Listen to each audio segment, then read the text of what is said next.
everyone. So welcome. My name is Neilah. I am going to be helping lecture for this first series of the Better Sleep Workshop. And I am a second-year master's student at Laurier through Martin Luther University College, and I'm actually a practicum student at RedBird Therapy, so I'm seeing clients um, uh, private practice right now, but I'm finishing up in a little over 6 weeks, which is kind of crazy. So I'm wrapping that up and finishing my master's in the spring, which is really, really exciting. Before we get started, I wanted to start by acknowledging that many people come like this because sleep has been hard or frustrating. And if that's true for you, then you've come to the right place. And you're definitely not alone. I've been there too. So before we begin, I just want to be clear about what this workshop is and what it is not, because that helps set expectations and reduce pressure. So this workshop is educational, skills-based, and evidence-informed. We'll be learning about how sleep works and gently building skills over time throughout the 3 sessions. What this workshop is not, it's not therapy, so we're not going to do like one-on-one therapeutic work. It's not a sleep study, so if you have any serious concerns, I would speak to a doctor about that. I can't address any of those types of questions. And it's not a quick fix. Sleep doesn't respond well to pressure or forcing, so our focus here is understanding and observing rather than fixing everything right away. So for group norms and safety, generally we just want this space to feel really safe and supportive. Confidentiality and respect are, of utmost importance here, along the lines of what happens here stays here kind of idea. That being said, please only share what feels most comfortable to you. If there's a question that you want to pass or just not even answer, that's totally okay. Keep your cameras on or off. That's also okay. Never feel pressured to turn anything on. And take care of your body as needed. So stretch, grab water, step away if you need to. All of that is totally, totally acceptable. So for participation, there are many ways to participate in this workshop. You're welcome to speak aloud, raise your hand, use the chat function that I'll monitor, and Barbara will also be monitoring that too and letting me know if anything comes through there. Reflect quietly or ask questions at the end during the Q&A. All of those count as participation, not that anything is graded here, but there's no right or wrong way to engage. If you want to stay quiet, that's totally chill too. So first we'll do a check-in. We'll start by asking if you feel comfortable. Please share your name and one word that describes how your sleep has been lately. I can start. So like I said, my name's Neilah, and one word that describes my sleep lately has actually been improving.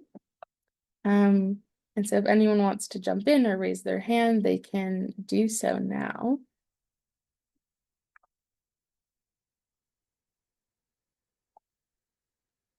I'll jump in. My sleep is, the word is intermittent, maybe, and unpredictable.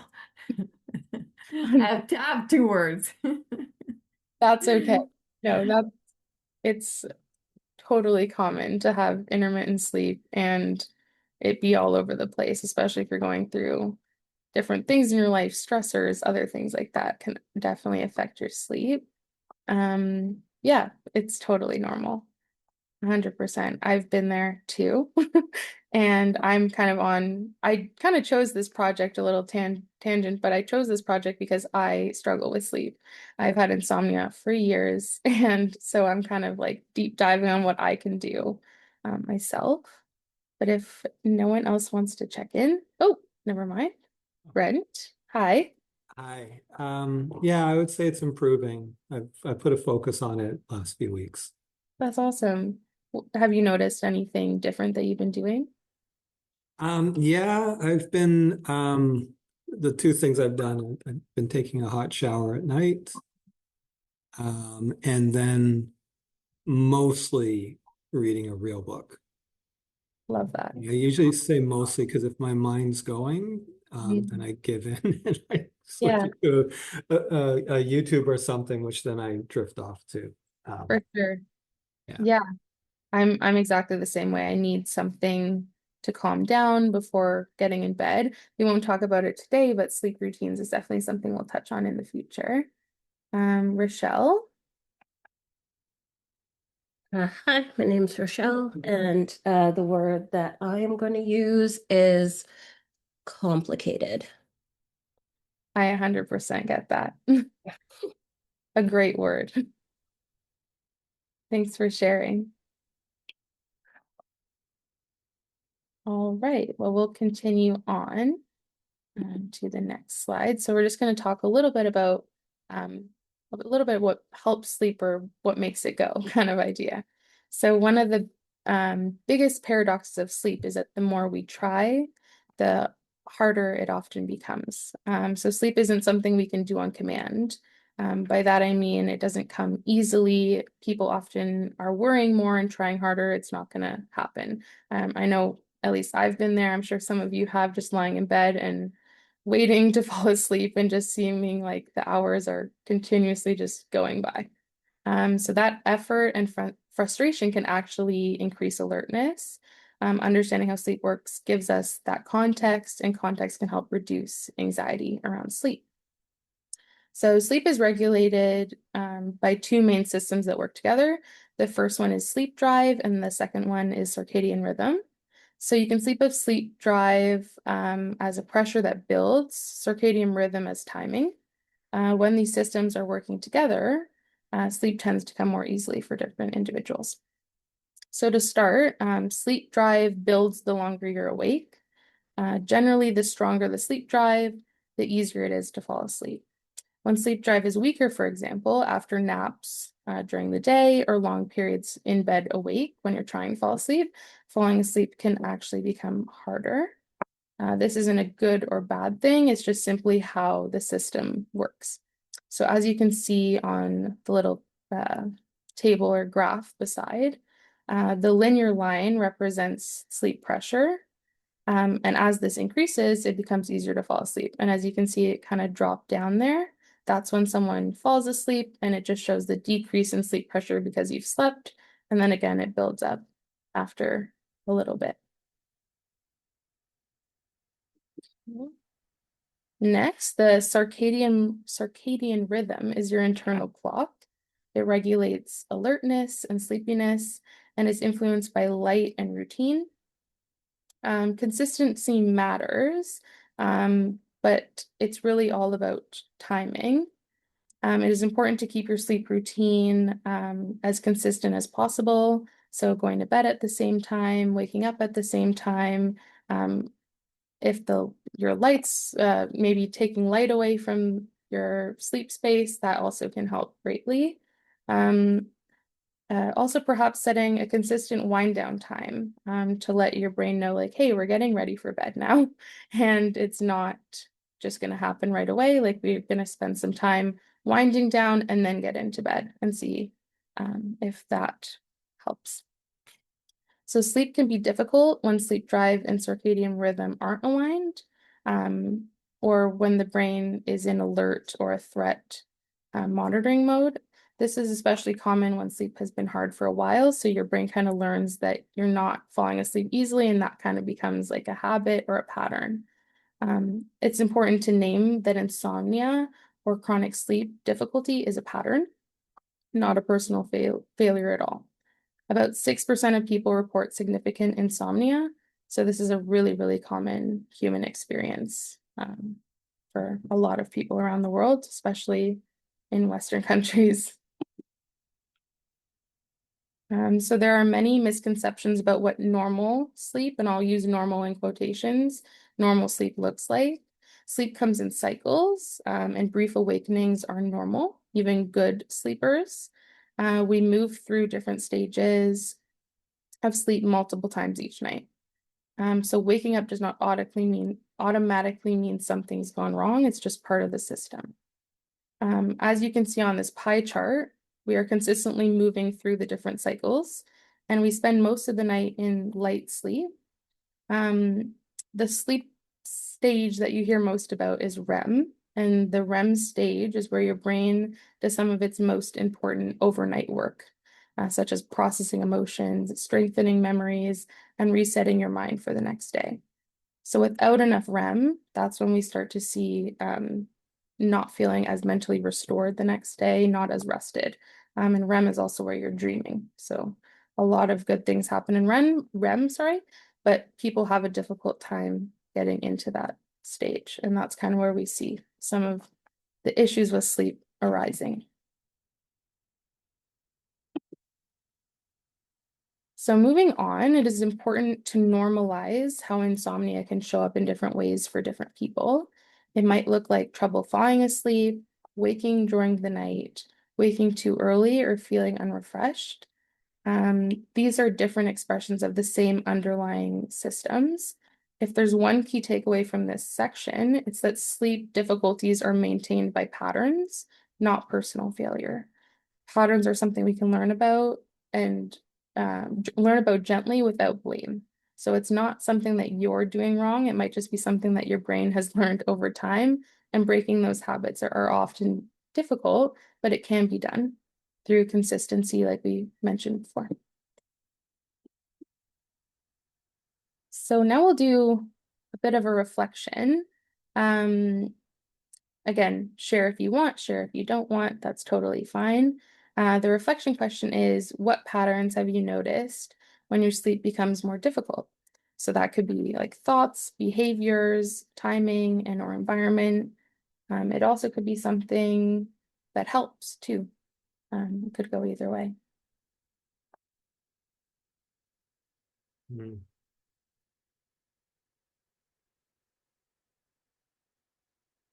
I'll certainly say that if I put a lot of pressure on myself to succeed or feel like I'm not succeeding, I'll drink a lot more coffee. Mm, And I'll drink it into the afternoon thinking it's going to solve a problem. It never does. I never feel good in the afternoon, but I feel like I need that. hmm And then, so I would say mostly it would be emotions that start that cycle going and then goes into the evening. And then I'm not getting up in the morning.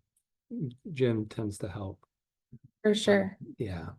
So it's when I've either pushed myself maybe a bit too hard or feel like I'm not getting where I want to be. And then my behaviors turn into non-sleep. hmm I think that that's a really common experience, and I think a lot of us can agree with the caffeine of some sort, either coffee or tea or a pop, later in the day that can definitely affect our sleep later on in the night.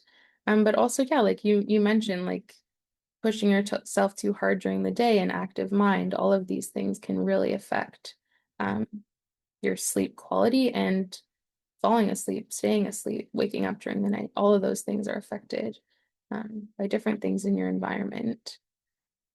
For sure. I think mine is also definitely tied to anxiety. Like if during the day I was really stressed, I'm going to find that I'm not falling asleep as easily, or if I do fall asleep, then I'm going to wake up a lot ruminating thoughts, that kind of thing. I think that that's where I would place myself with this question.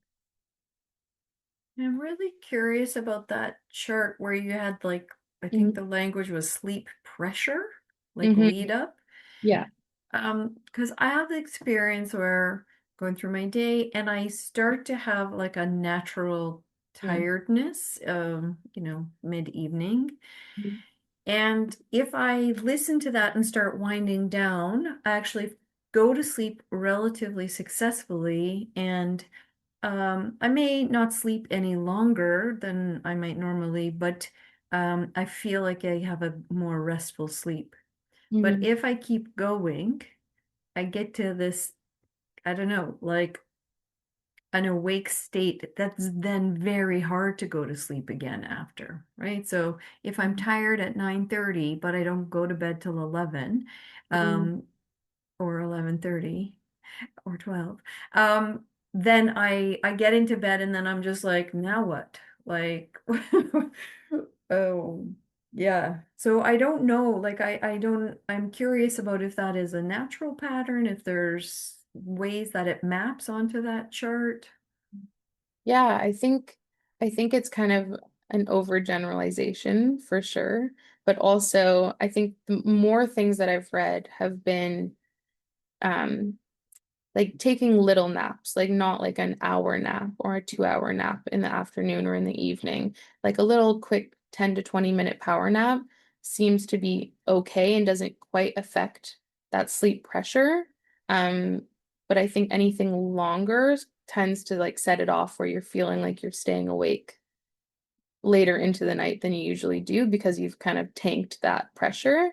Um, but I've read quite a bit on like a little power nap here and there when you're feeling like overwhelmed with that tiredness feeling, that's okay. But I think it's more about the longer period naps that affect the pressure. Does that make Yeah, sense? that does make sense. I never nap.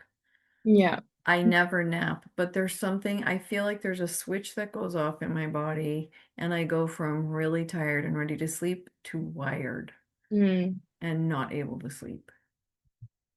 I don't know if yeah, others have that experience, but that's my downfall.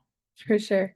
No, I think that that's very normal as well. And I've experienced that also in the past where I'm either tired or completely wired and not ready to go to bed. Um, I think that kind of leads in nicely if no one else wants to share. I'll give everyone another second to pop on if they want. Sorry, I feel like a behavior that I fall into is if I feel like if I haven't been productive enough in the day, um, then it's like I'll get into like sleep procrastination, Mhm. or I'll be like, okay, like I'll get to it soon, and then it'll be like 2 a.m. and I'm like, well, I'm not getting anything done now. Yeah, Um, but yeah, that's something that will mess up my sleep.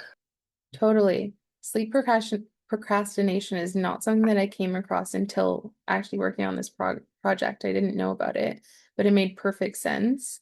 And I think that it's really prevalent for people who are, I don't know your situation, but working late or doing things into the night or getting stuck on their phone or who knows what it is, but kind of be like, oh, I'll do it in 30 more minutes, in 30 more minutes. And then it kind of becomes like this habit of not going to sleep until really late. But it's definitely something that a lot of people experience for sure. You're not alone in that, in that feeling. Okay. Any last thoughts from anyone? If not, we'll move on. Um, Perfect. So now we're going to do a brief practice, and this practice and those similar could be used in the future when you want to fall asleep. I find that meditation is really helpful for me to wind down or even actually fall asleep. Like I'll listen to it when I'm trying to fall asleep.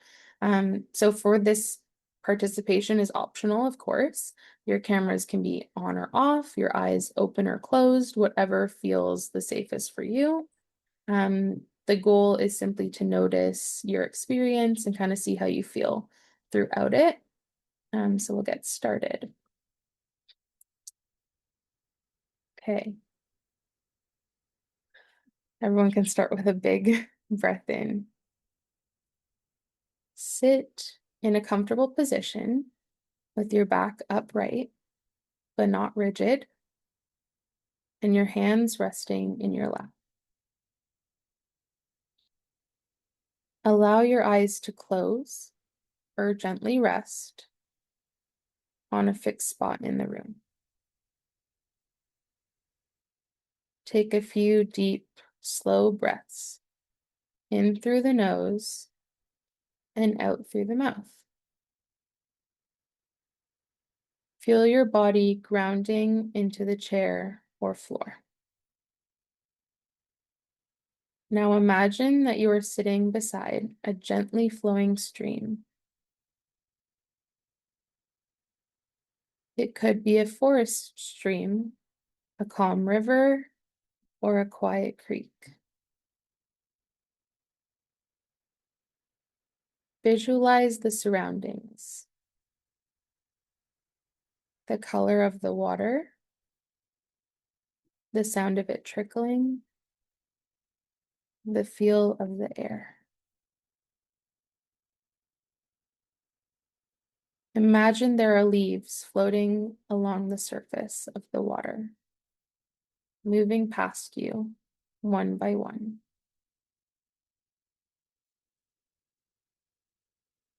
For the next few minutes, take each thought that enters your mind and place it on a leaf. If it is a thought about the past, put it on a leaf. If it is a thought about the future, put it on a leaf. If it is a judgment about yourself or this exercise, place it on a leaf. Let the leaves float down the stream. There is no need to hurry them along. Just watch them pass.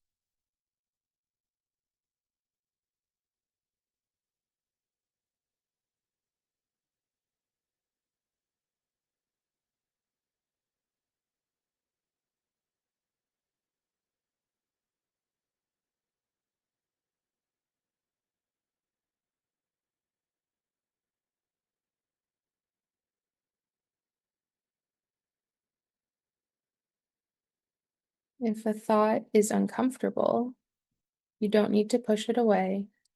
Just place it on a leaf. If a leaf gets stuck on a rock or branches, let it hang around. Watch it until it is ready to float by its own. If the same thought comes up repeatedly, just keep putting it on a new leaf and watch it pass again.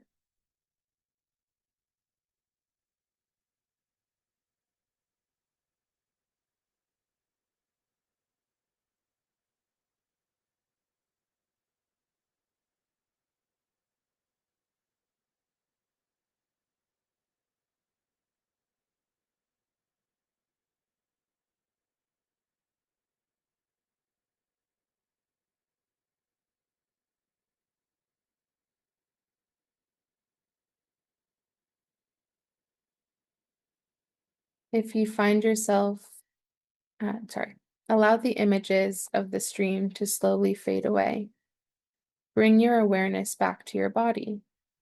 Feel your feet on the floor and your breath moving in and out.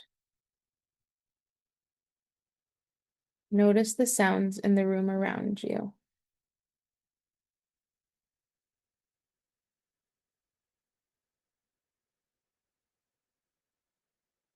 Gently open your eyes and bring this feeling of detachment into the rest of your day.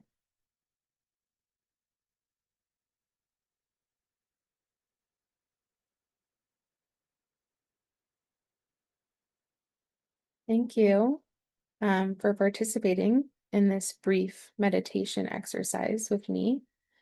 Similar meditations can be helpful when we find our thoughts to be overwhelming.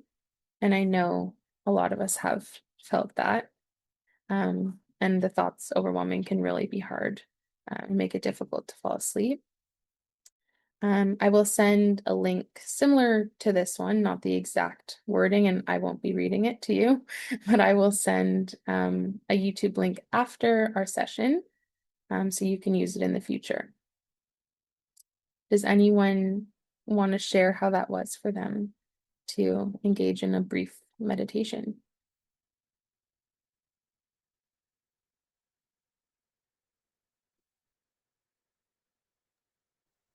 Meditation always grounds me. It's good. Thank you. Of course. Yeah, I definitely feel the same. I think throughout the day, we're moving from one thing to the next thing to the next thing, and we never really take a second to just take a few deep breaths, give our thoughts a place, and then move on. And I think it's really special to be able to do that, especially before sleep.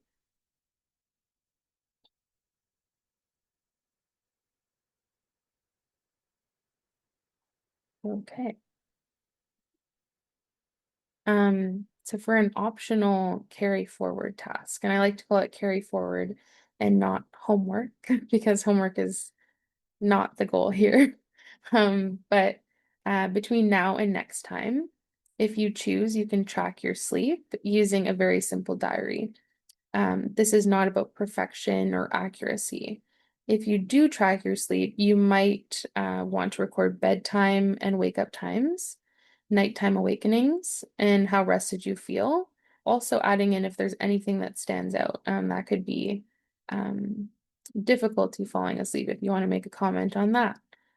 Dreams, restlessness, bad dreams, who knows, whatever comes to your mind of something interesting or that stands out to you. You're only looking for like one or two patterns, nothing serious, but anything that you notice about your sleep schedule. And here is an example of what a sleep diary might look like. Of course, this is only 3 days of the week. Yours does not need to look exactly like this. I will send a sleep diary worksheet after the session that can be used in the following 2 weeks, I guess, until the next session. There will be an opportunity during session 2 to share what you have noticed and the patterns that have emerged if you choose to do so.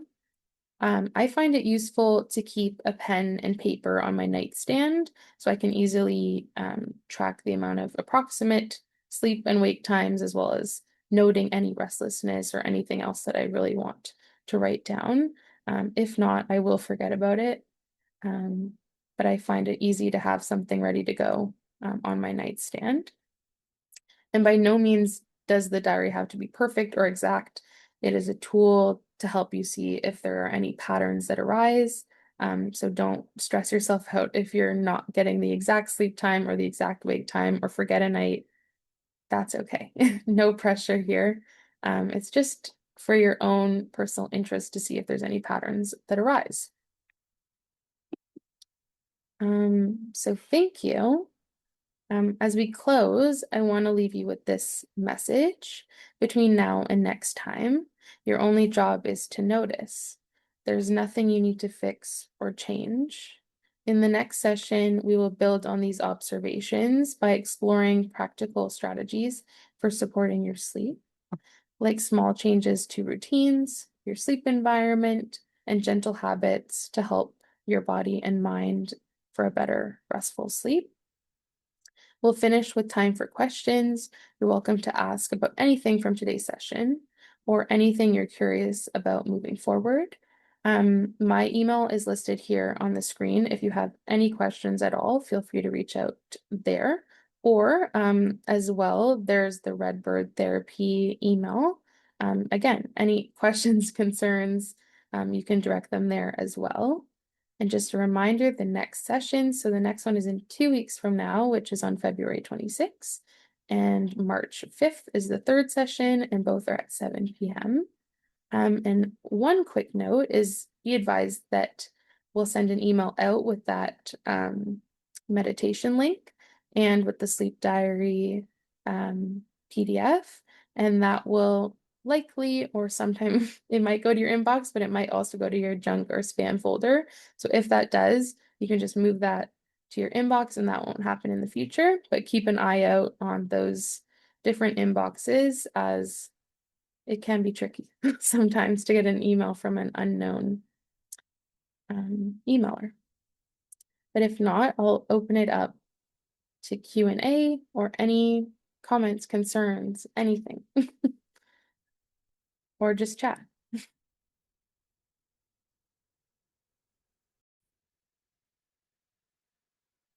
Okay, so welcome back, everybody.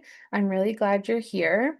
This is session 2 of the Better Sleep Workshop series, If this is your first time here, or in case you may have forgotten, my name is Neilah, and I am a second-year master's student at Martin Luther University College, which is an affiliate college on Laurier Waterloo's campus. I have been with RedBird since May last year, completing my practicum placement, and I am looking forward to graduating this spring. Whether you have had a week where sleep went well or one where it felt frustrating or inconsistent, both are completely normal experiences. I hope that some of the exercises and understanding from this session can help in the future.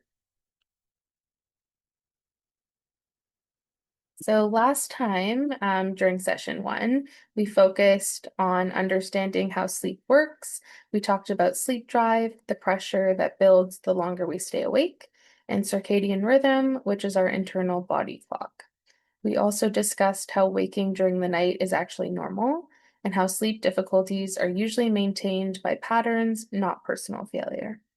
We practice our first meditation exercise, placing thoughts on a leaf and letting them flow down the river, an exercise that can help calm us before initiating sleep. Finally, we introduce the sleep diary as a tool for noticing patterns without judgment. So for this session, it will be helpful to have something to write with, a pen and a piece of paper, or a notebook, or even the notes app on your phone if that's easier for you. We'll be doing a short writing exercise later, and you're welcome to participate in whatever way feels comfortable. So if you chose to track your sleep between this session and last session, we'll start with a brief reflection. This is not about accuracy or doing it perfectly. The goal was simply to notice any patterns. You might consider observations. Were there any surprises in your sleep? Did anything stand out about your routine, timing, or how you felt? You're welcome to share aloud, use the chat function, or how you felt. For me, I noticed that when I went to bed at a later time than normal, and I'm an early sleeper, I usually go to bed at like 9:30 to 10 o'clock. So when I went to bed later, I had a difficult time waking up in the morning, and this affected the rest of my day. I really realized that when I go to sleep at a consistent time, it impacts my effectiveness the next day. So I was more effective when I went to bed at a normal, consistent time.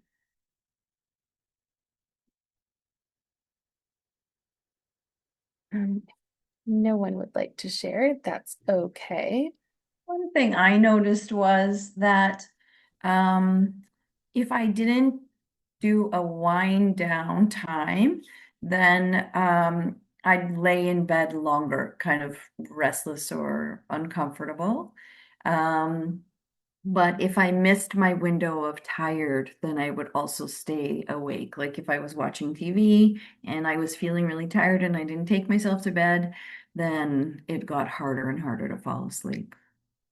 For sure. And we'll actually speak about that a little bit later in the presentation. I think what you're describing is probably sleep procrastination, and that like missing the window and feeling like you're just lying in bed, staying awake. Like that's a very common experience. So we'll get to that a little bit later in the presentation, but thank you for sharing. And this is just a reminder of what the sleep diary could look like. Again, it could be different for each person. It doesn't have to be this like structured either. It's just whatever works for you. I find it easy to make it in a table and to rate how rested I was, wake up time, bedtime. And I also mentioned this last time, but keeping this or a notebook on your end table or near your bed, I find it really helpful. So it's like right there as a reminder to do it. That has worked really well for me. Okay, so to start, I'd like to do a progressive muscle relaxation. It's a meditation exercise that I wanted to include for this session. It can also be referred to as PMR, so if you see that, that's what it means. This involves gently tensing and releasing different muscle groups to help the body recognize the difference between tension and relaxation. This practice can be especially helpful when the body feels restless or activated at bedtime. It can be used in the pre-bedtime sleep routine or even as a quiet activity when you find it difficult to fall back asleep after waking up.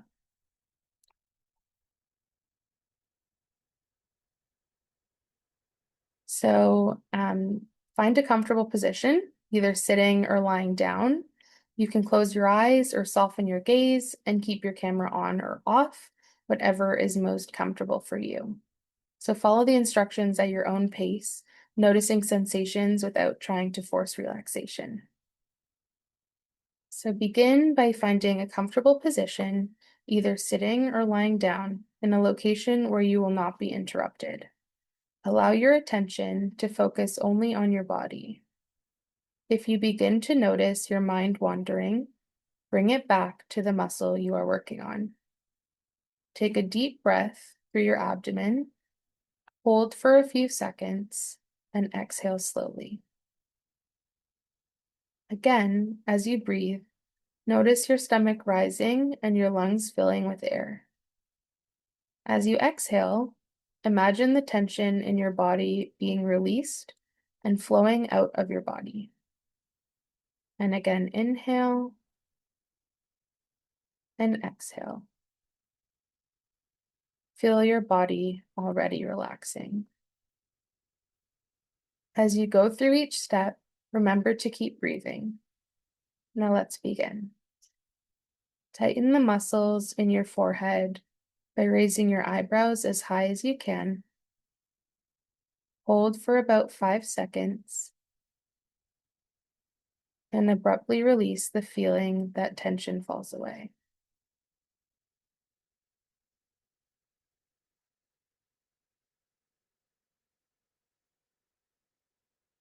Now smile widely, feeling your mouth and cheeks tense. Hold for about 5 seconds and release, appreciating the softness in your face.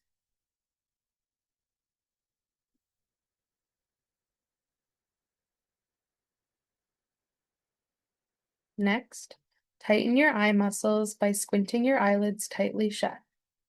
Hold for about 5 seconds and release.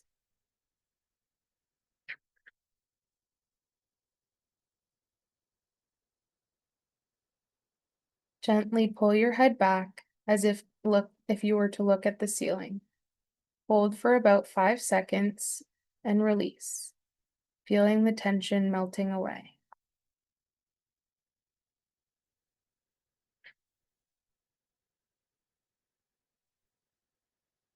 Now feel the weight of your relaxed head and neck sink. Breathe in and out, in and out. Let go of all the stress. In and out. Now, tightly, but without straining, clench your fists and hold this position until I say stop.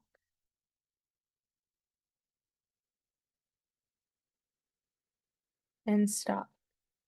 Now, flex your biceps. Feel that buildup of tension. You may even visualize that muscle tightening. Hold for about 5 seconds and release. Enjoy that feeling of limpness.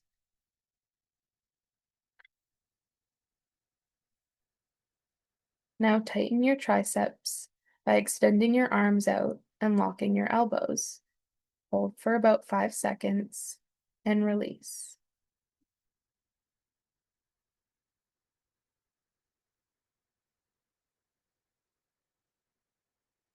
Now lift your shoulders up as if they could touch your ears. Hold for about 5 seconds and quickly release, feeling their heaviness.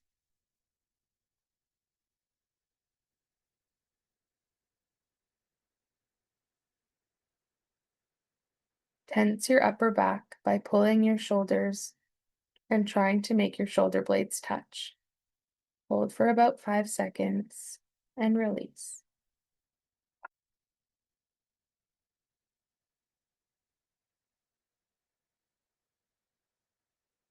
Tighten your chest by taking a deep breath in Hold for about 5 seconds and exhale, blowing out all the tension with an audible release. Now tighten the muscles in your stomach by sucking in. Hold for about 5 seconds and release.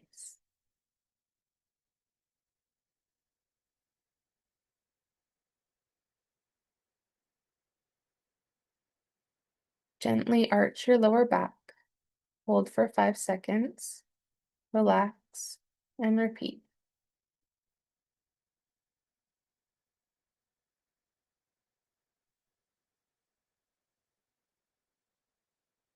Feel the limpness in your upper body, letting go of the tension and stress.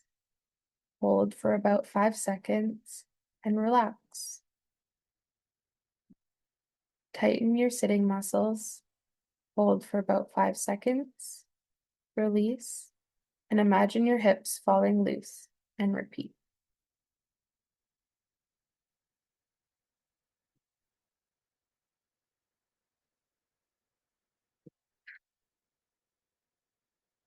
Tighten your thighs by pressing your knees together as if you were holding a penny between them. Hold for about 5 seconds and release.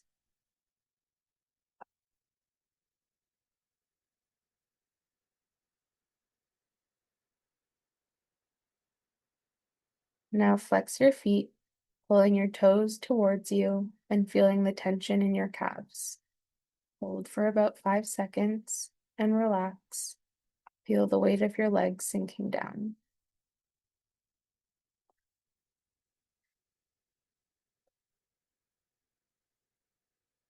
Curl your toes under, tensing your feet.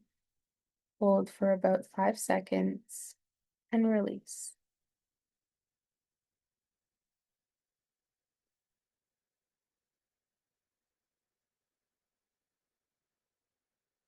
Now imagine a wave of relaxation slowly spreading through your body, beginning at your head and going all the way down to your toes. Feel the weight of your relaxed body. Breathe in and out. In and out. In and out. Slowly come back to the session when you feel ready, stretching out any areas where you feel need one last moment of attention.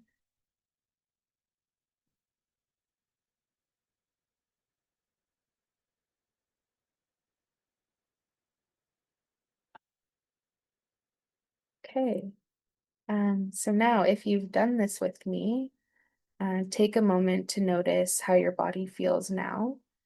Did you become aware of areas of tension you hadn't noticed before?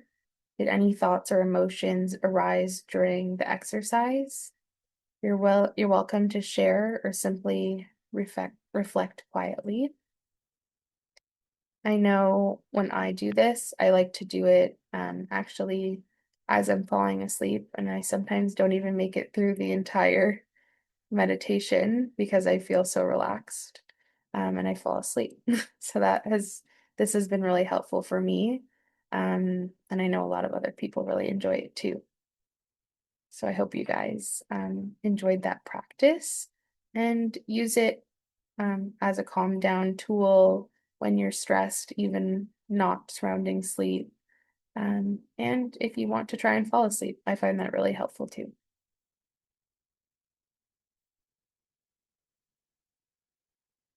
Okay, so now continuing on, we'll be talking today about sleep hygiene. Sleep hygiene refers to the environmental and lifestyle factors that can support healthy sleep. So this can include things like light levels, sleep-wake times, noise, room temperature, caffeine intake, heavy meals, or even physical comforts. Methods such as reducing screen time for 30 to 60 minutes before bed can help prepare the mind for sleep. Instead, winding down with a book, soft music, or calming activities can be meaningful replacements to your phone for half an hour to an hour before bedtime.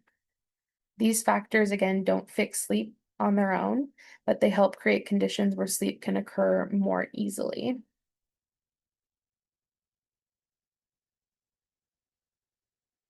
It's important to remember that this isn't about doing everything perfectly. It's about understanding how small patterns add up over time.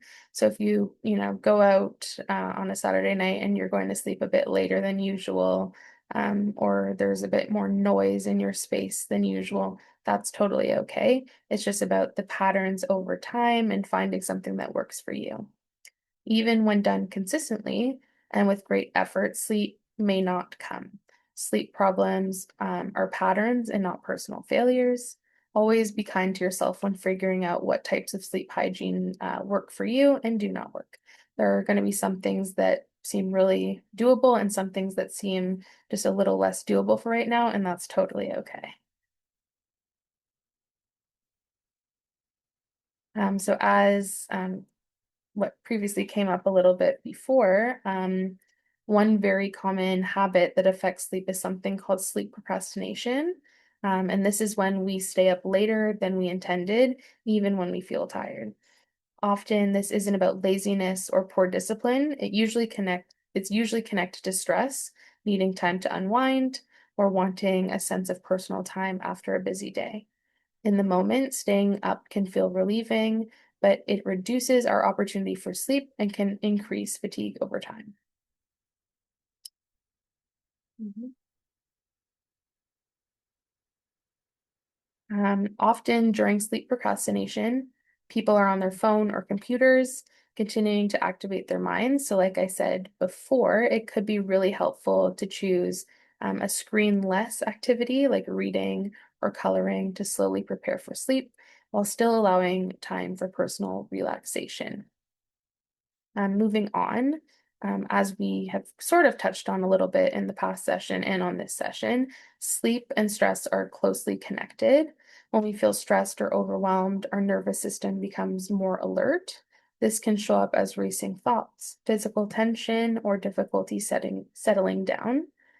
Even when we're physically tired, the brain may stay in kind of a monitoring mode, making it harder to fall asleep. And that's when, doing something like a progressive muscle relaxation, for example, or the meditation from last week, with the thoughts floating on a river, that meditation, that can be a really good way to kind of tell your brain, like, hey, it's time to start getting out of that um, awake mode and go into sleep mode. One way to support the transition to sleep is by creating what we call a wind down window. This is a period of time before bed where we gradually shift from activity and stimulation into calm and rest.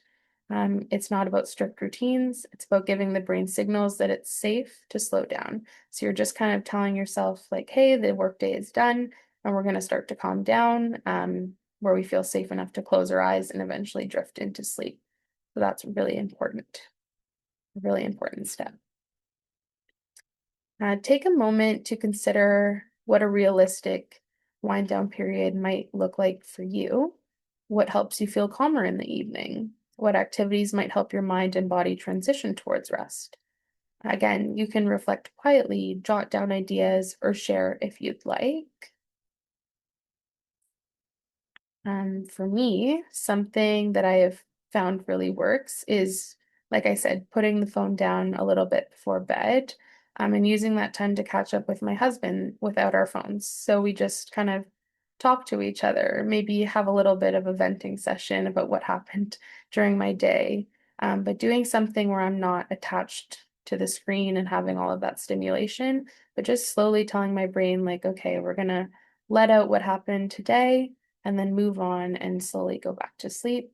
Um, I have found this really helpful, but like I said before, calm activities like listening to like calm or quiet music, coloring, reading is really helpful for a lot of folks. So I would recommend anything that you can do that isn't attached to your phone. That would be a big goal. And research shows that limiting screen time before bed can help with a better sleep. So I would definitely recommend that to start. One of the things I really like to do when I have enough gumption is bake. And something Mm, that's easy, like if I'm making cookies, I can freeze the dough and just make one batch. But there's something in the stirring, the mixing, the measuring, like I might put a little bit of music on, but it lets my body move a bit. And I often have like extra energy physically. And so it gives me that, even though I'm like, I'm not like rocking out in the kitchen or anything, but I'm at least getting to move, but not watching TV and not, you know, not playing games on my phone or whatever, those kinds of things, because that really will mess me up for sure. for sure. I think that that's a really cool thing that you've found that's worked for you. I think, yeah, moving the body is really important. I find that even going for a walk, maybe not like right before bed, but in the evening is really helpful for getting out those like jitters or any extra energy that you have from the day. I know a lot of people like to work out in the evening, and I know that that helps like increase the sleep drive as well. So anything, yeah, anything that works for you, be creative. Baking is really cool. I would never have thought about that, but that is really awesome that that's worked for you. Okay, so moving on to sleep scheduling and napping. Another factor that influences sleep is timing. Touched on this a little bit last session. Um, Consistent wake up times help regulate the circadian rhythm, while long or late naps can reduce sleep drive. Again, this isn't about strict rules, it's about understanding how timing influences the natural sleep systems, like we discussed in the first session. Forcing yourself to stay awake for the whole day after a night of not sleeping is not helpful either. It is truly about finding a balance that works for you based on your specific situation and circumstances. So I know this question came up in the first session, like, is napping bad? No, it's not bad if it's done in moderation. Of course, if you had a really bad sleep and you need to have like a 30-minute to 1 hour nap the next day to rejuvenate and get back into work or feel more like yourself, that is 100% okay. It's more about napping for longer periods of time at the end of the day that it makes it a lot harder to fall asleep and stay asleep because your body's just not tired and that sleep drive has not been built up long enough to last the whole night. So that is kind of the piece on napping. In moderation, yes, and shorter naps are better, I would say.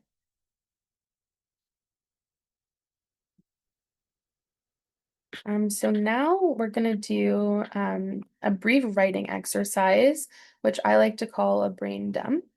Um, Use a physical piece of paper or type on the Notes app on your device, whichever is more convenient to you. For the next 5 minutes, you'll write continuously about anything on your mind. So that can include worries, to-do lists, thoughts, or feelings. There's no structure, no grammar rules, and no need to make sense. Don't worry about handwriting or neatness. It could just be scribbles that make no sense. The goal is simply to move our thoughts from our heads onto the paper or onto your device. During this time, try not to pause or edit yourself. If you get stuck, you can write something like, I don't know what to write until new thoughts come up.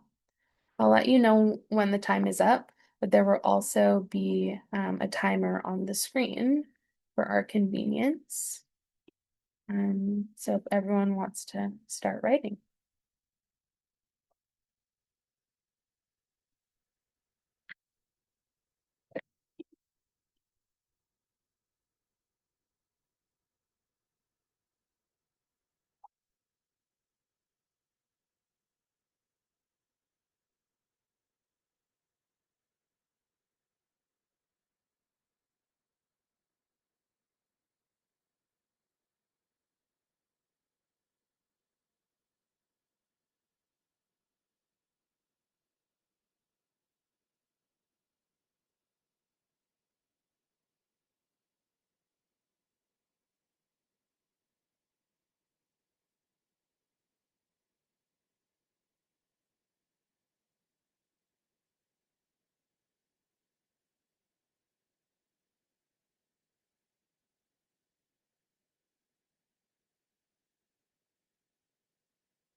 Okay, so that was 5 minutes. Um, take a moment to notice how that felt. Did anything shift in your mind or your body? Was it easy or difficult to keep writing? Did any patterns in your thoughts stand out? Again, there's no right or wrong experience to this at all. Um, I honestly wrote that my mind was blank when I started, which is interesting because I usually love to write little letters and to-do lists down. So I think just the pressure was a little much for me, but I sometimes find it useful to use a brain dump exercise before preparing to go to sleep. Writing down like anything that's still on my mind from the day, things I have to get done, grocery lists, like anything that's running through my mind just to get it out of my brain and onto a paper where I can, look at it later or not. So that's kind of my experience with this. For me, at first, I thought 5 minutes was going to feel like a really long time. And Mhm. then it was like, oh my gosh, it's over. Mm. Like, I was just like, oh, there's a lot that can come out. And it's nice to have that freedom to not worry about like complete sentence or it making any sense. And a little snippet of a thought would run through and I just write it down and then something else, some things were substantive and some were like completely irrelevant. They were just brain garbage, I guess, bits and pieces hanging around. So, yeah. Totally. And kind of that brain garbage or just random things in your mind, like those are the things that are often keeping us awake at night or just not letting us let go of. So I find that getting it out like physically has really worked for me. If writing isn't your style, like drawing or scribbling on a paper can be helpful as well. So it's really not like there's literally no rules at all to this. It could literally, sometimes I just draw, scribble with different colors, whatever works for you. Just a way to like release that all that stuff from the day and again, wind down for bedtime. So yeah, consider, putting this into your nightly routine, and see how it works for you. Okay, so as we move forward towards bedtime, both the mind and body benefit from cues that it's time to rest. We've talked about releasing thoughts and creating wind down routines. Next, we'll look at behavioral strategy that helps strengthen the brain's association between bed and sleep. Stimulus control focuses on retaining the brain to connect the bed with sleep rather than wakefulness.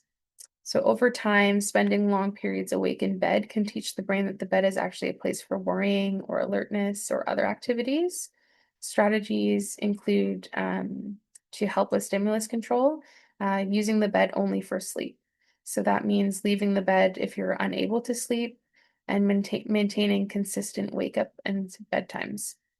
For example, if you wake up in the middle of the night or are having a difficult time falling asleep, studies and literature recommend leaving your bedroom and doing a quiet and calm activity until fatigue returns. It is important to stay off of your phone during this time, as the light will affect the effectiveness of this, and continue to stay in a dark or dimly lit environment as to not affect your sleepiness. When we do this, we keep the bedroom attached to the idea of sleep, not worrying and no sleep. So something that I am not very good at is like taking my laptop into bed and doing work in bed or being on my phone on like social media, just scrolling. And so those types of activities are kind of teaching my brain that the association with bed isn't sleep, it's more relaxation and being awake. So it's really helpful to keep your bed as just a place for nighttime, for sleeping during the consistent bedtime and wake up times. And if you need to, gain a little bit of fatigue, go into your living room or somewhere else in your house that you can, do a different quiet activity like we talked about previously. Um, okay. So between now and next time, your only job is to continue noticing. If you choose, you can continue the sleep diary, so experimenting with a wind down routine, picking 1 to 2 activities before bed to notice how it affects your sleep, or even doing a progressive muscle relaxation or brain dump as part of your exercise routine, or experimenting. Like there were great ideas like baking or doing a little bit of light exercise, seeing really what works for you and seeing how it affects your sleep and taking note. Okay.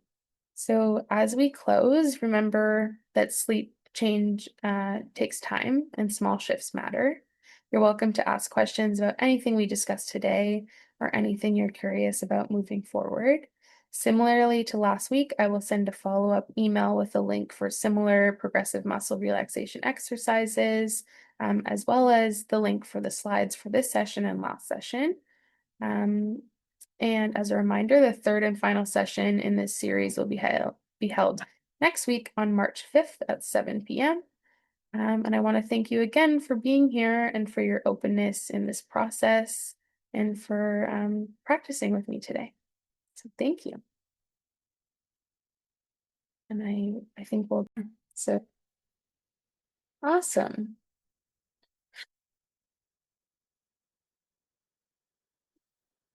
Okay, so welcome to our final session in the sleep series.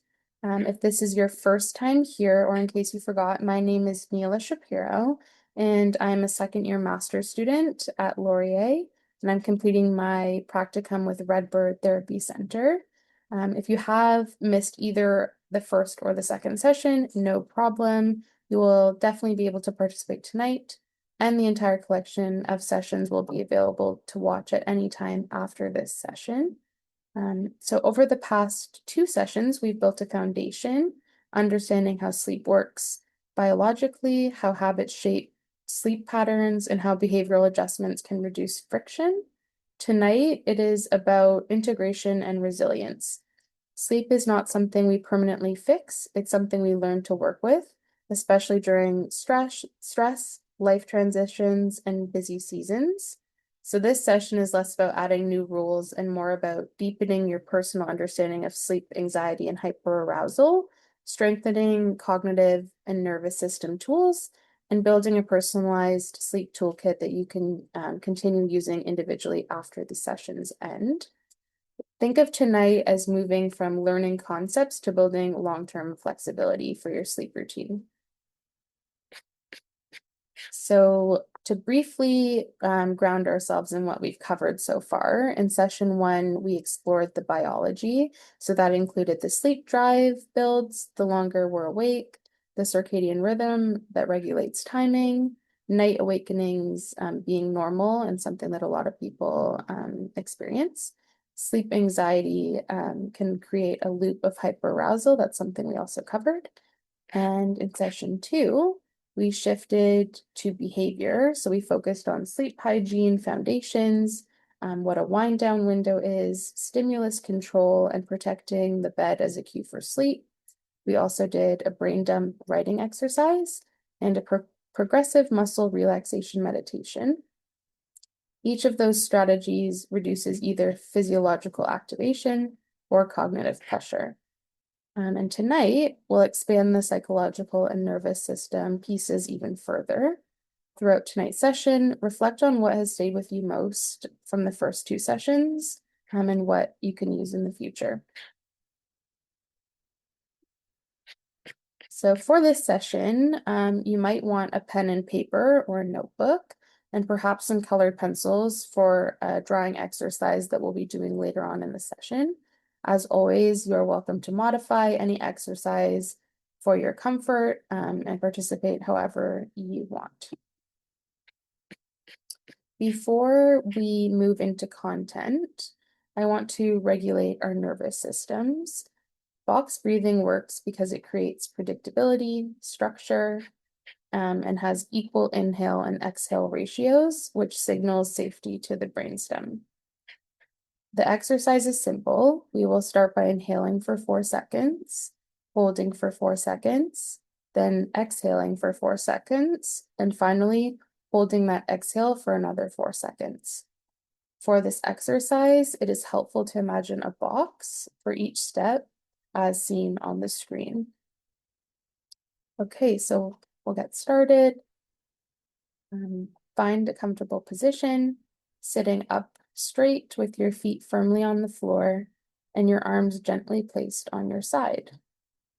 We will begin with an inhale for 1, 2, 3, 4, and hold for 1, 2, 3, 4, and exhale for 1, 2, 3, 4, and we'll hold again for 1, 2, 3, 4.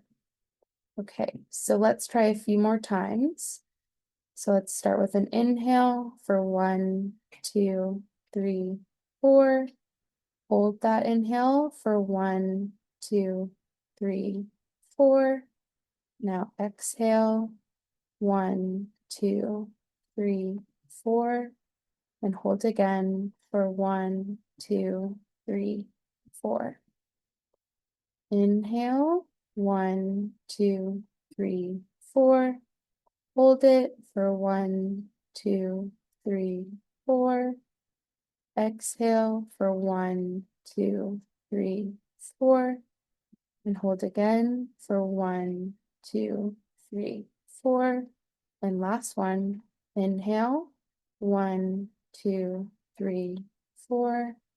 Hold it 1, 2, 3, 4. And exhale for 1, 2, 3, 4. And hold again for 1, 2, 3, 4. Okay, so how did that feel? I find it really helpful to use a practice like this to ground myself when I'm feeling overwhelmed or starting a new task throughout my day. It can be especially helpful to use breath work like box breathing in a nighttime routine, or even as a way to slow down breathing to support falling asleep. Okay, so now I'd like you to reflect on your sleep this past week. Of course, you can always use the chat function, reflect quietly, or raise your hand too. So I want you to consider, what patterns did you notice this week? Which strategies did you try? And what worked well or what was challenging? I know for me, this week was probably a pretty difficult week for sleep. I found that my sleep environment was pretty inconsistent, with my family members in the house up working late, so the light and there was a subtle noise that disrupted me. But something I did was I found it really useful to use an eye mask or earplugs to aid in my ability to stay asleep during this time. So really working on the environment and making it conducive to sleep. That has worked really well for me when there's a little bit of noise and light that I can't really ask to stop. But that's what I noticed this week. One thing I have been doing is using a heating pad, not just for coolness, but for comfort. So I find, like, if I put it on my belly, or if I put it on my feet, or if I put it on my back, it helps me like unwind just as I'm going to bed. And I don't leave it on for very long because I don't like to be too hot. But I do like that sense of like warm, being taken care of, and being getting into bed has kind of a sweet spot or an extra comfort in it. And I've started to do some more reading, but of a book, like a handheld book, because I have a habit of being on my phone in bed at night. And I know you were talking about that last week, and so I've been trying to put my phone away and just pick up and read one chapter, and then put the book down, turn the light off, and snuggle in with that warm heating pad. Yeah, that's really lovely. Of course, like I said, the reading is a great tool because it kind of makes you a little bit tired, especially with the lack of screen. So that's a really, really great strategy. And paired with something that makes you really comfortable and cozy at night can always be super helpful as well. I know that I like to sleep with a fan, so kind of the opposite sensation, but still something that signals sleep and that makes you feel comfortable and safe. All of those things are wonderful tools for sleep. Okay, so I think we'll move on. Okay, so let's normalize something important. Many sleep disruptions are not caused by laziness, lack of discipline, or poor hygiene. They are often driven by stress physiology. Common patterns include feeling exhausted but also wired at bedtime, falling asleep easily but waking at a later time and being on alert, delaying bedtime despite fatigue, also known as sleep procrastination, which we touched on a little bit last session, and feeling anxious about how tomorrow will go and continuing ruminating thoughts throughout the night when you're trying to fall asleep. When we understand these patterns as nervous system responses rather than personal failures, our shame decreases, and shame reduction itself improves sleep.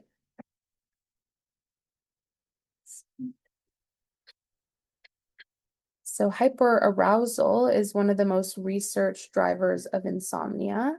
It means the body is stuck in an alert mode. Even subtle worries can activate increased cortisol, elevated heart rate, muscle tone, and mental scanning. The brain begins monitoring, am I asleep yet? How much time is left? How will I function tomorrow? And all of these monitors and monitoring equals alertness, and alertness blocks the sleep onset.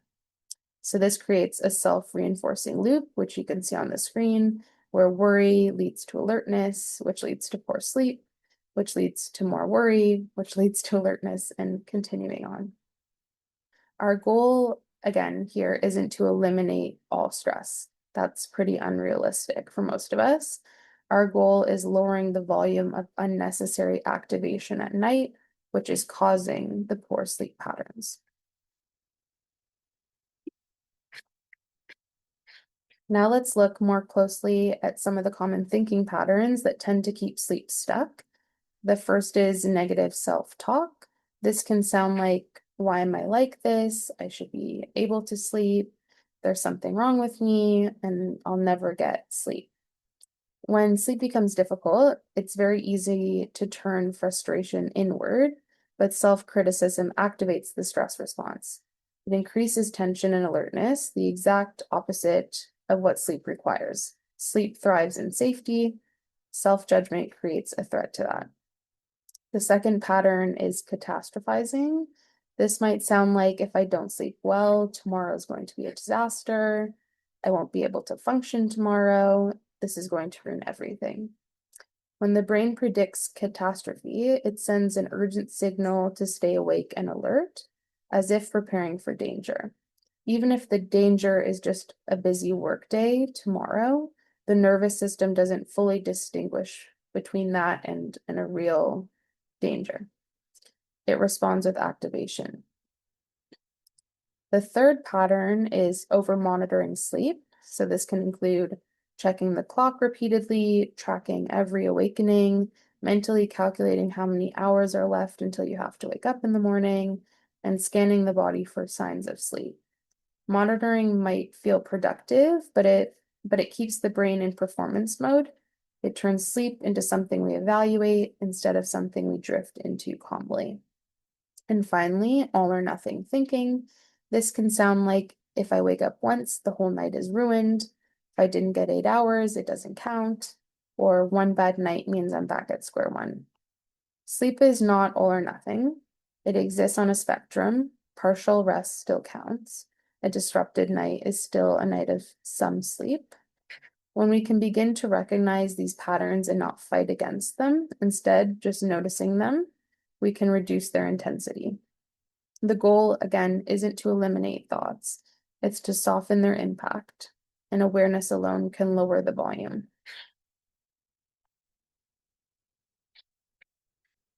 Some helpful approaches for the previously outlined cognitive distortions could include thought labeling.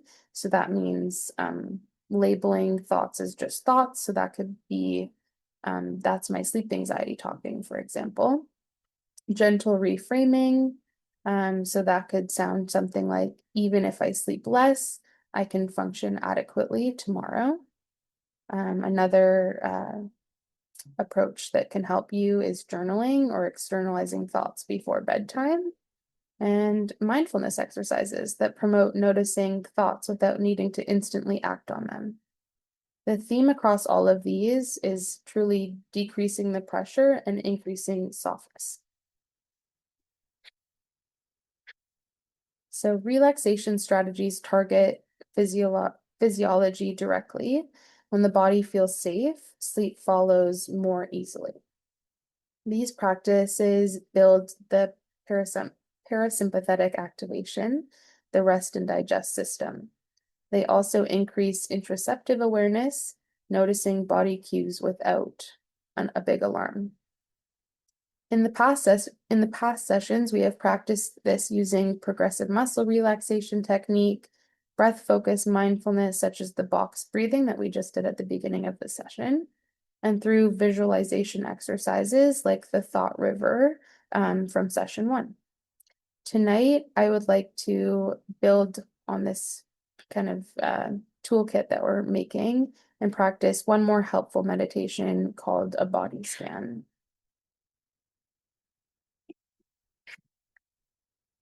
So throughout this body scan, it's really important to focus on the weight of your body, the contact with the chair and the floor, subtle sensations that you might feel throughout your body, and really using non-judgmental language with yourself if you're having any thoughts about how your body feels. And as with most different meditations, returning to breath when distracted. So it's okay if your mind wanders, just when you realize it, coming back to the breath. And as always, keep your cameras on or off and participate at your own comfort. So we'll begin. Begin by making yourself comfortable. Sit in a chair and allow your back to be straight, but not stiff, with your feet on the ground. You could also do this practice standing, or if you prefer, you can lie down and have your head supported. Your hands could be resting gently in your lap or at your side. Allow your eyes to close or to remain open with a soft gaze. Take several long, slow, deep breaths, breathing in fully and exhaling slowly. Breathe in through your nose and out through your nose or mouth. Feel your stomach expand on an inhale and relax and let go as you exhale. Begin to let go of noises around you. Begin to shift your attention from outside to inside yourself. If you are distracted by sounds in the room, simply notice this and bring your focus back to your breathing.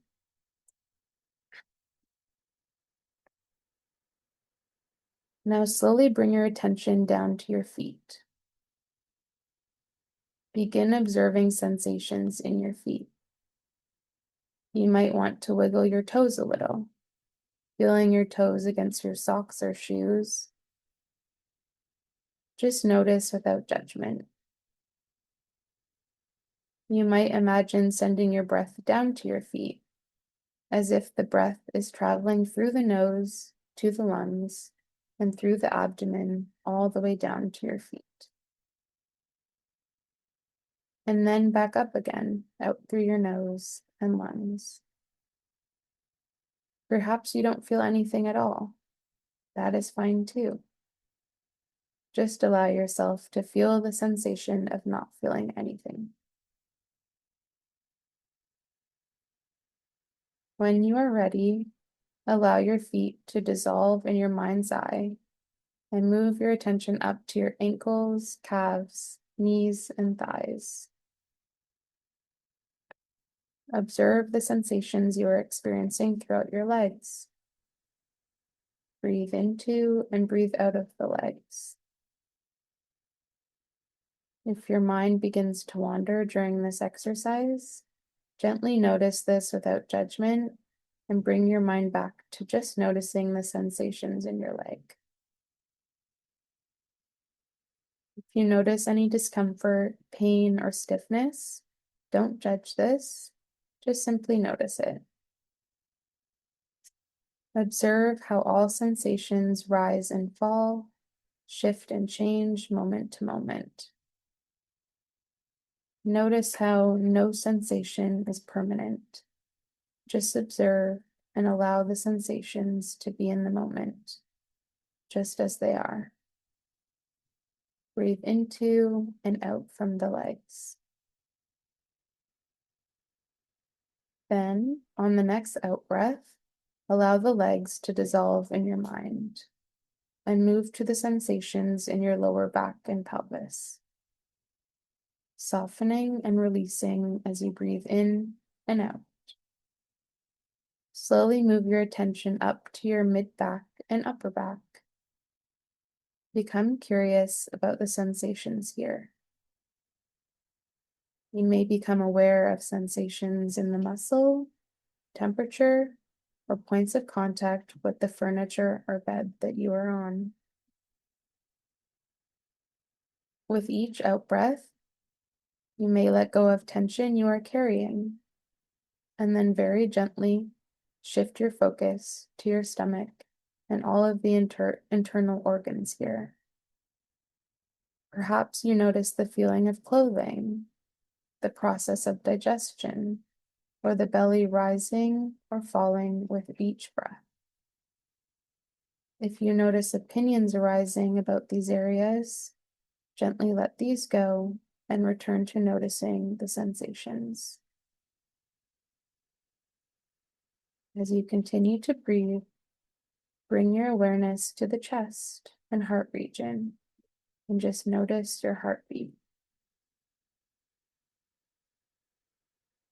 Observe how the chest rises during the inhale and how the chest falls during the exhale.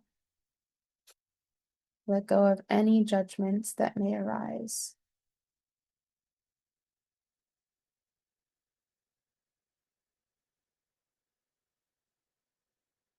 On the next out breath, shift the focus to your hands and fingertips.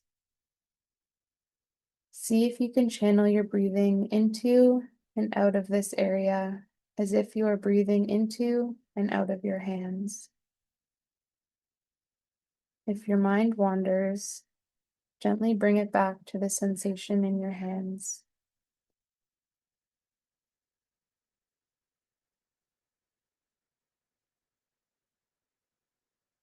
And then, on the next out breath, shift the focus and bring your awareness up into your arms. Observe the sensations or lack of sensations that may be occurring there. You might notice some difference between the left arm and the right arm. No need to judge this. As you exhale, you may experience the arms soften and release tensions. Continue to breathe and shift your focus to the neck, shoulder, and throat region. This is an area where we often have tension. Be with the sensations here. It could be tightness or holding. You may notice the shoulders moving along with the breath.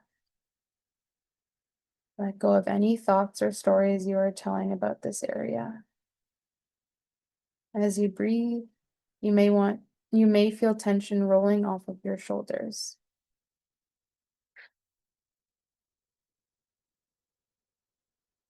On the next out breath, shift your focus and direct your attention to the scalp, head, and face. Observe all of the sensations occurring there. Notice the movement of the air as you breathe into or out of the nostrils or mouth. As you exhale, you might notice the softening of any tension you may be holding.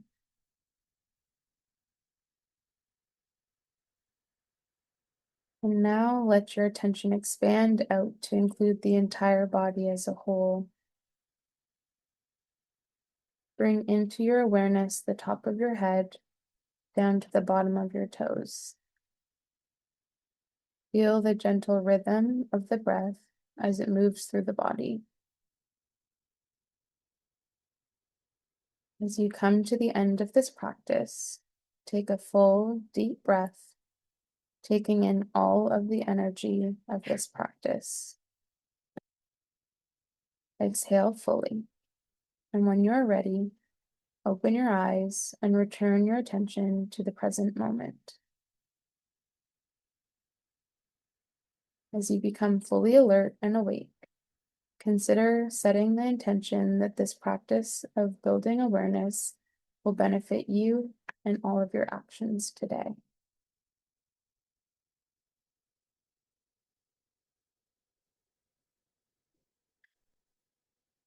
Okay. Thank you for participating with me. And now let's reflect on the body scan. Take a moment to notice how your body feels now compared to before the practice. What sensations, tension, or areas of relaxation did you become aware of? Did anything shift in your thoughts or emotions while scanning the body?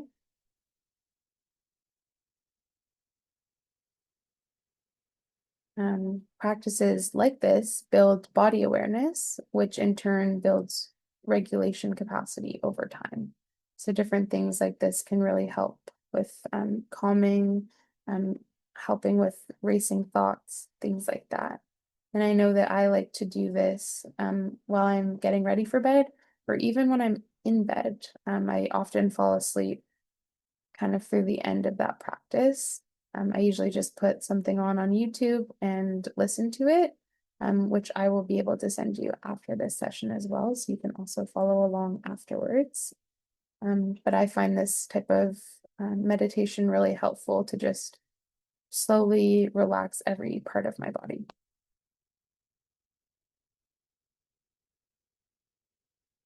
Okay. Now I would like to move on to the bilateral drawing exercise. So this exercise stimulates both hemispheres of the brain. It combines movement, rhythm, and sensory input. It's sometimes used in trauma-informed approaches to support regulation and integration. The goal is not artistic output by any means. The goal is rhythm and presence. Draw with both hands simultaneously in mirrored shapes or free form, as seen in the example right here on the screen. Let your thoughts and emotions freely come and go throughout the exercise. Just let your hands kind of decide where you're going, and don't think about what it looks like, and don't have any pressure to make it look pretty. Just let your hands take you where you need to go. I will set a 5-minute timer on the screen for this exercise, and we'll see how it goes for everyone.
Okay, so that was 5 minutes.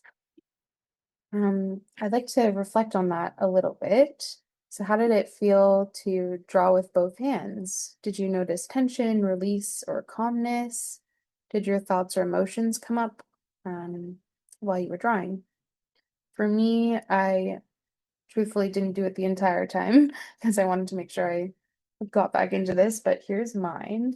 So you can see I did different colors. Um, but it felt really weird to draw or have a pen in my left hand because I'm right-handed. So that alone took a lot of energy for me to use both hands at the same time. So I really couldn't think of anything else. I was really focusing on using both hands at the same time. And I think that that's truly one of the best things about this exercise is that you really have to focus on drawing and being with both hands on the paper. And it's really hard to think about anything.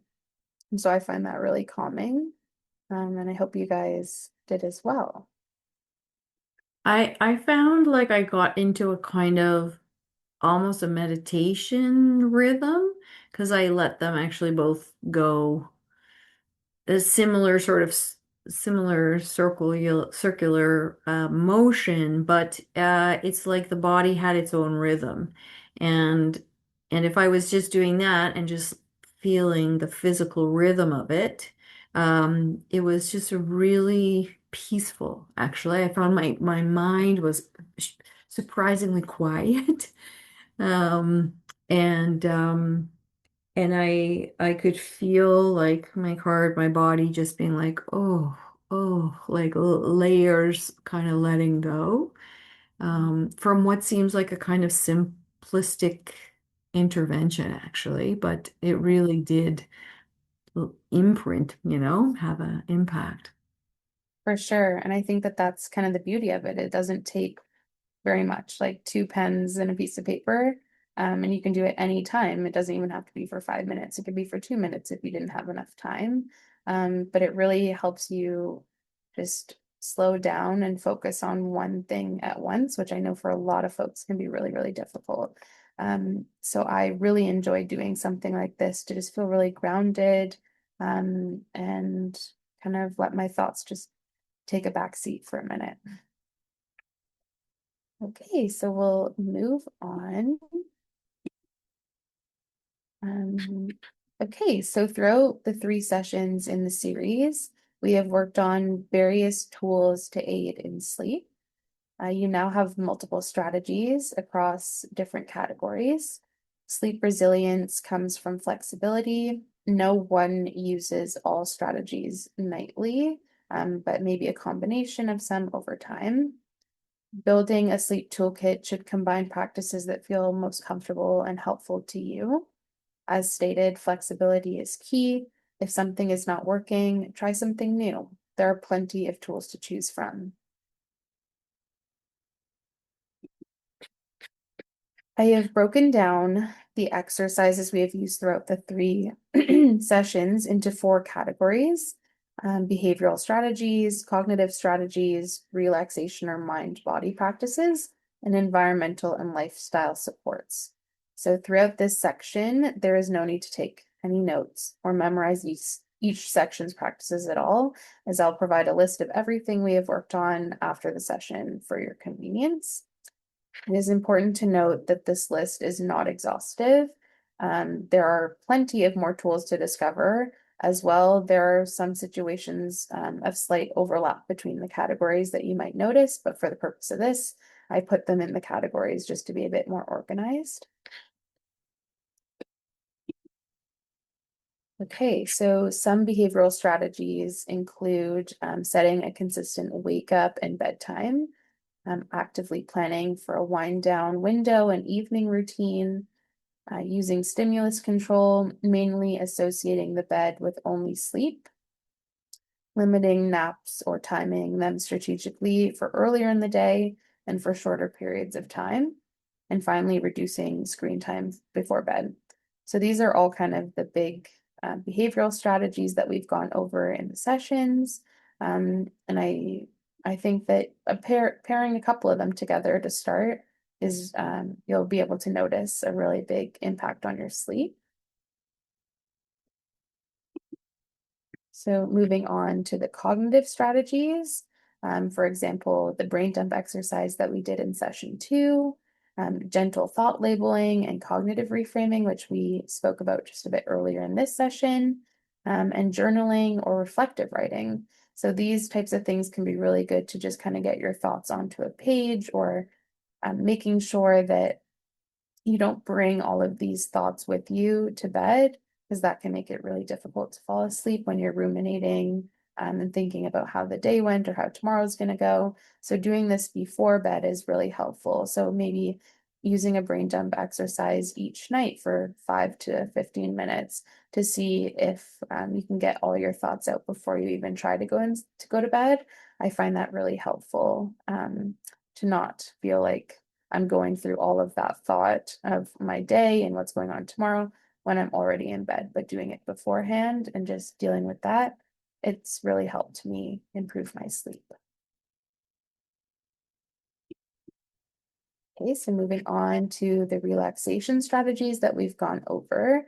So some of these are the progressive muscle relaxation. So that's when you're tensing the different parts of your body. The body scan meditation that we did in this session. The bilateral drawing exercise, which we just completed. Breath focus meditations, such as box breathing, but there are tons of these. So box breathing is just one example that I like. And finally, visualization exercises, such as the floating leaves exercise that we did in session 1. And again, for these, there are so many different options. So if that one didn't feel comfortable for you, there are so many different ways to use visualization or breath work or different mindfulness relaxation strategies to aid in your sleep. Just a quick Google search will surely lead you to more strategies, but these ones are kind of my favorites and ones that have been proven to help with sleep. And finally, the fourth category, some environmental strategies could include creating a comfortable sleeping environment. So this could look like managing the temperature and keeping your room cool, which is known to aid in sleep, a cooler room. It can include using blackout curtains or a sleep mask to limit light, or perhaps having a fan on, white noise, or earplugs to control the noise in your space. Another important reminder and strategy is to limit caffeine intake later on in the day, so stopping any coffee or tea or caffeinated beverages later on in the day, as that can really affect your ability to fall asleep, as well as limiting heavy meals right before bedtime. So, kind of have dinner, and if you a little bit earlier in the day is probably better off. But if you need to once in a while, that's totally okay. Again, it's not about perfection. It's just about patterns and consistency over time. Yeah, those are some of the environmental strategies. And as with anything, now that we have gone over the sleep strategies and tools, it is important to remember that sleep will fluctuate again in the future, which is not a regression. When you're experiencing trouble sleeping, lean on your sleep toolkit by revisiting exercises and strategies. Perhaps during this time, it would be beneficial to look for or even try new exercises that you haven't yet leaned on. It is crucial to focus on notice over fix. So this means observing patterns without judgment and making small, gentle shifts to your nightly sleep routine, and not trying to kind of control it or fix it all at once. Just little shifts over time will really be the most impactful. So as we close this series, here's what I want you to remember. Sleep is a biological process, not a performance. Your job is not to control it. Your job is to create conditions that allow it. Between now and moving forward, your only job is to continue to notice. Notice patterns, notice pressure, and notice what helps. This could look like continuing with a sleep diary or leaning on your toolkit. I would gently recommend continuing to practice one relaxation or meditation practice nightly to continue to relax your mind before sleep.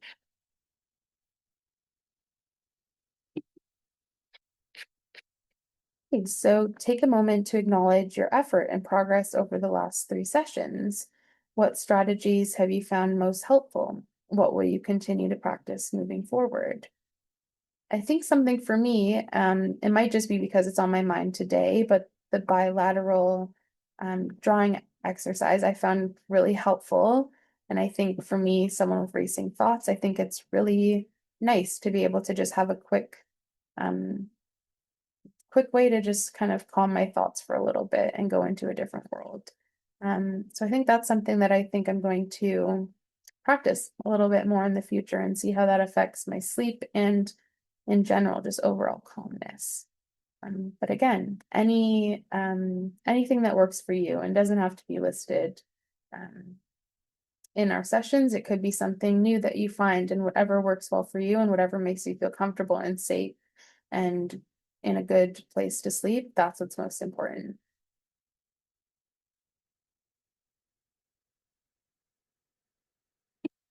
I think one of the important things for me that I'm taking away from this is this mix of moments to allow my mind to settle and moments to allow my body to settle. And sometimes those, what works on those levels is going to be different. Um, and uh, and just letting myself see, like, is the agitation at night more related, like it either come fairly physiologically, or have I got a lot of racing thoughts and I won't need to clear a little bit or give myself some cognitive space. So that distinction has been really important for me. Okay, well, I'm so glad to hear that. Yeah, I think it's really beneficial to choose kind of from each category. That's kind of the point of separating it into categories, like picking one from here, one from here, one from here. For example, changing your sleep environment a little bit if that means getting blackout curtains, but pairing that with journaling before bed and maybe a body scan as you fall asleep. Like picking and choosing from different categories to really, yeah, touch on every aspect. And hopefully that will help with sleep a little bit. And again, it's all about finding what works for you. So if you're trying something and it's not working, move on to something else. There's no pressure to stick it out with something that's not benefiting you.